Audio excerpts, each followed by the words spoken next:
بسم الله الرحمن الرحيم. مرحبا بالتلاميذ الأعزاء، تلاميذ الذكاء المشترك علمي. إذا قبل أن نستأنف الحصص الدراسية، أود فتح قوس فيما يخص التوجيه المدرسي بالنسبة للعلوم، بالنسبة للجدار المشترك العلمي خيار فرنسي وكذلك خيار عربي. إذا بالنسبة للتوجيه المدرسي اللي غادي يبدأ انطلاقا من 6 يونيو في منصة مسار. لحت لكم لا فيديو اللي كيشرح لكم كيفية استرجاع كلمة المرور بالنسبة للمسار، وكذلك الإعلان فيما يخص التوجيه المدرسي اللي غيبتدأ انطلاقا من 6 يونيو. إذا غادي نتكلموا على التوجيه المدرسي فيما يخص باقتضاب فقط لتوضيح بعض الرؤى. بطبيعة الحال غادي يكون عندكم توجيه فيما يخص المسار الدراسي ديالكم فيما عند. فقط أنا غادي نوضح لكم فقط واحد النقطة فيما يخص اشنو ممكن غادي ديروا في التوجيه ديالكم، وبطبيعة الحال ممكن يجي عندكم الموجه فيما بعد واستشروا الأساتذة الآخرين ديالكم.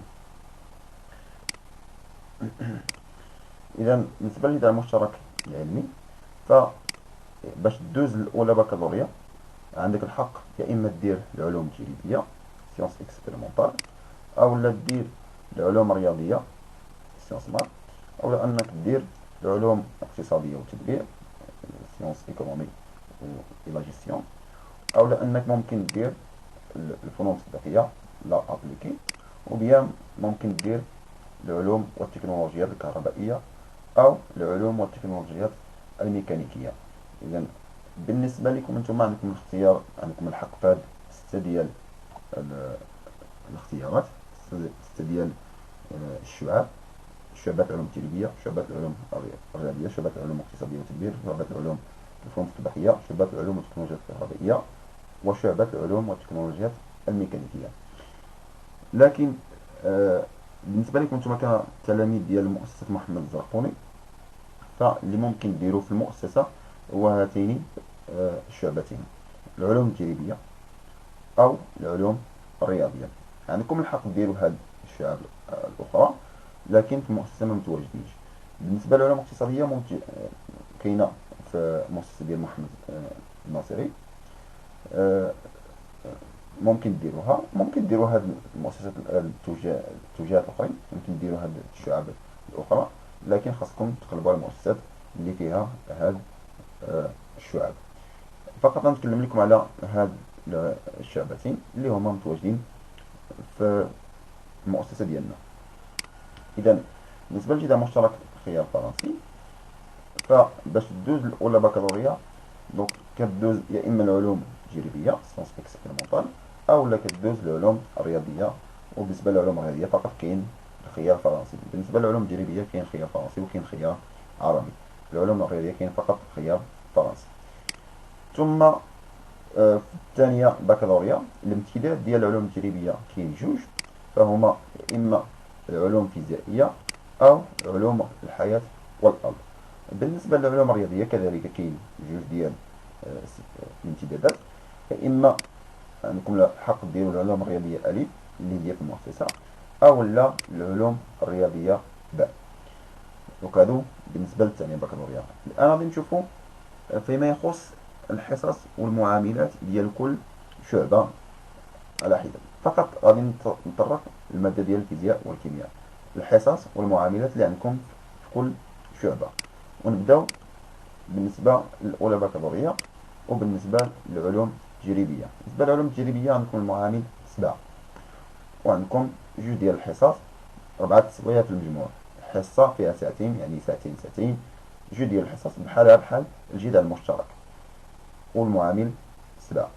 بالنسبة للعلوم الرياضية المعامل كذلك 7، لكن الحصص فهو 3 ديال الحصص، 5 ديال السوايع في المجموع.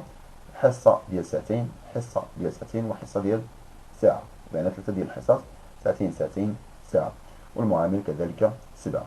بالنسبة للثانية بكالوريا قلنا كاين جوج ديال الشعب بالنسبة للعلوم التجريبية: إما العلوم الفيزيائية والمعامل ديالها 7، والعدد ديال الساعات 6 ديال السوايع بمعدل ساعتين في الحصة، بمعنى 3 ديال الحصص. أو العلوم الحياة والأرض، فالمعامل 5 بالنسبة للعلوم، بالنسبة لعلوم الحياة والأرض، المادة ديال الفيزياء والكيمياء، فهي المعامل 5، وعندكم 4 ديال السوايع في الأسبوع، ساعتين ساعتين. بالنسبة للعلوم الرياضية، فالعلوم الرياضية ألف المعامل 7، ومجموع ديال الحصص 3 ديال الحصص، فالعدد ديال الساعات هو 6 ديال السوايع، يعني مقسم على ساعتين ساعتين ساعتين. كذلك الأمر بالنسبة للعلوم الرياضية باء، 7 في المعامل و6 ديال السوايع في الأسبوع، يعني ساعتين ساعتين ساعتين. إذن هذا فيما يخص المعاملات والحصص بالنسبة لمادة الفيزياء والكيمياء في الأولى بكالوريا وفي الثانية بكالوريا.